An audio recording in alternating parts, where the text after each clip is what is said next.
3 photo tutorials in a row. That's pretty good.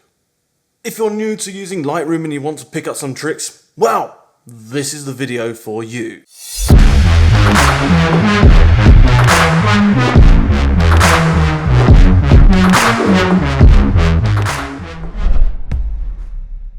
What is going on, guys? Shooting Dave here. So good to see your faces. Welcome back to the channel. Now, if you're new here and you don't know what I'm about, well, I'm a photographer from London that now lives here in Los Angeles, and I make photo and video editing tutorials. So if that sounds like something of interest to you, then please do consider subscribing. In today's video, I'm going to be giving you my top 5 tips inside of Lightroom. They'll help you improve your photos and also speed up your editing process. Now, who doesn't love extra time? So I will try and keep this video short and sweet. However, for any of the more in-depth explanations, I have linked my favorite YouTubers down below who have done a much better job than I could possibly do at explaining some of these tools. However, I will still go over them and how I like to use them. Now, just before we start, I do want to stress these are just my personal ways of using these tools. That does not mean they are the correct and only way to use these tools. Everyone is slightly different, so take what you learn from me today with a pinch of salt and adjust it to your workflow if you desire, or don't light me up in the comments saying that's not how you use it. It's just how I use it and it works for me, and hopefully it'll work for you too. Jumping in, we're going to be looking at the basics panel. Yes, there are tips inside of there to be had. You know, the place where you do your exposure, your white balance, your shadows and your highlights. There's lots to be learned inside of here, and I'm going to go over 2 of my favorite tools inside of this panel alone.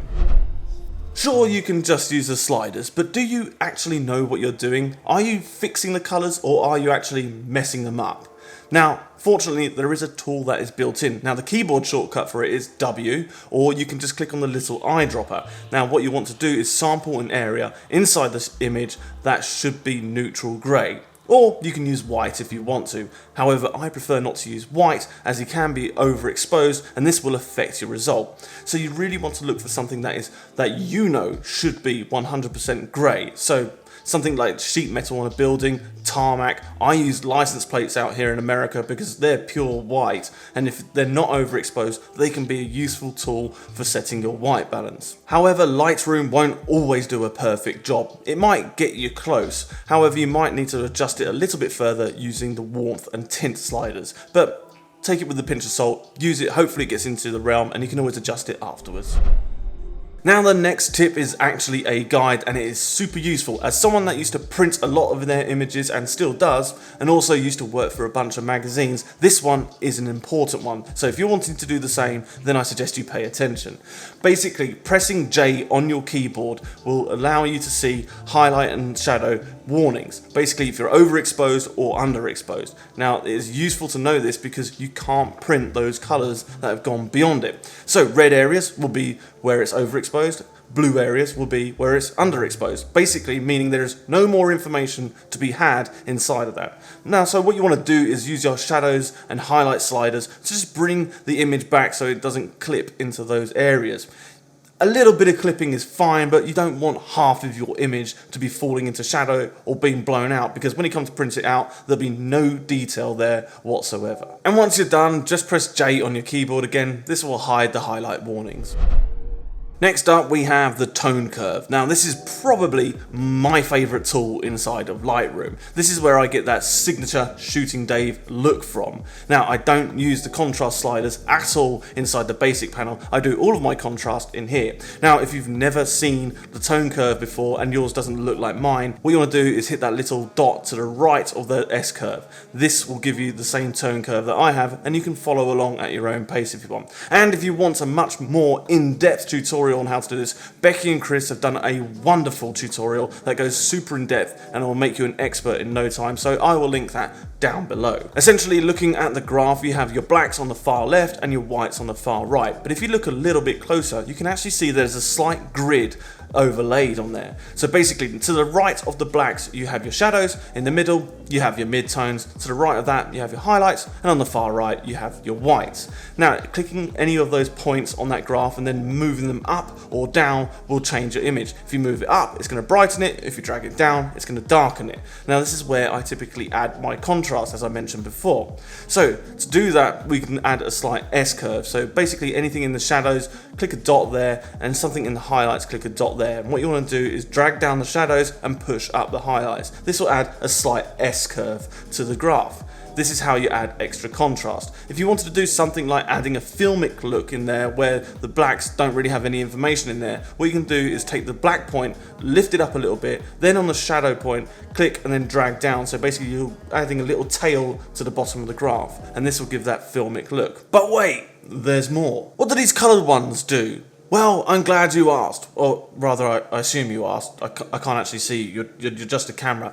Anyway, I'm going to explain. These are the red, green and blue channels. Every single image is made up of these 3 channels, and you can manipulate the colors and input values in all of them, and it will drastically change the way you look. So you want to be quite subtle here. As you click through the different channels, you will see that there's a color on each side of the graph. Now this is kind of indicative of what will happen when you start playing around there. So if you clicked on the midpoint of the reds and you dragged it down, you're going to be adding more cyan, as the graph will show you. And conversely, if you went the other way, you're going to be adding more red. In the green channel, if you drag down the greens, you'll be adding more magenta, and in the blue channel, if you drag that down, you'll be adding more yellow. Now typically I like to push a little bit more blue into the shadows and drag a bit of blue out of the highlights. So basically pumping more blue into the shadows, and then by taking it away, we're adding more yellow into the highlights. And then sometimes I go to the red channel and I basically click on the midpoint and I drag a little bit of red out, introducing more cyan. And this gives it a cinematic looking vibe. And I really like the way that it looks. And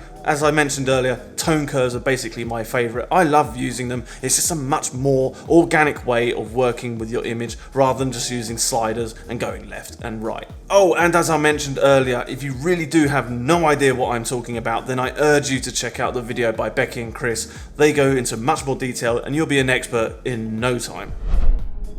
Now, I'm going to go out on a limb here and assume that you guys know how to use gradient and radial masks. However, there is one tool inside of there which I'm not sure that many of you know how to use, and that is called range masks. Now, this is an awesome, powerful tool that allows you to add localized adjustments to something like taking photographs of a car.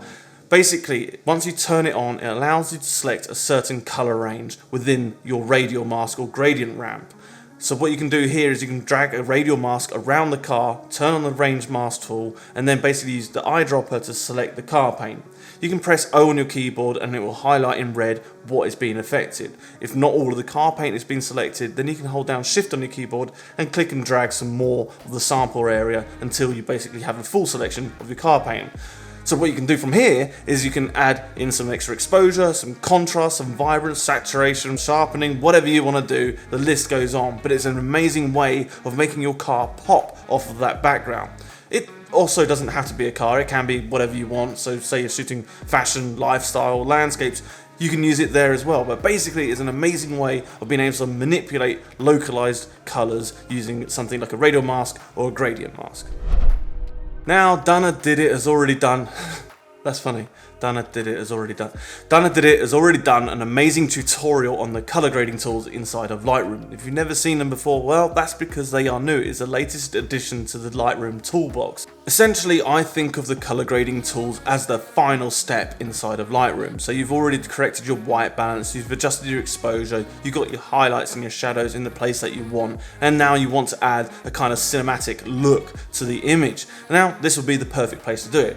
These, if you recognize them from filmmaking, are basically the same tools you'll find in something like DaVinci Resolve, which I use to grade these videos on. So I recognize them straight away.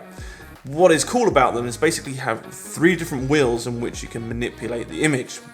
you have your shadows, your midtones, and your highlights. So if you want to add some color into your shadows, you can basically put some like blue or teal in there, and if you want to affect your highlights, you can put some orange or yellow in there, and this will kind of give it that cinematic look. And you can play around with the midtones. If you find it's a bit heavy-handed, what you can do is actually dial in the balance of it. So basically, if it's affecting too much of the shadows, you can limit that. Same with your highlights and same with your midtones. And it's basically a great way to color grade your images inside of Lightroom. I think this is a really fantastic tool, and I expect to see a lot of LUTs being made based on this tool set alone, because it really is a very powerful and quick way of processing your images. Well guys, that is all the tips from me. I hope you enjoyed this video. Thank you so much. I know it was a long one, so if you made it this far, then thumbs up to you guys. Now, if you like this video, give it a thumbs up. If you've got any comments or questions, let me know down below. If you haven't already, please do subscribe and follow me on Instagram. I am @ShootingDave, and as always guys, I'll see you on the next one. See ya.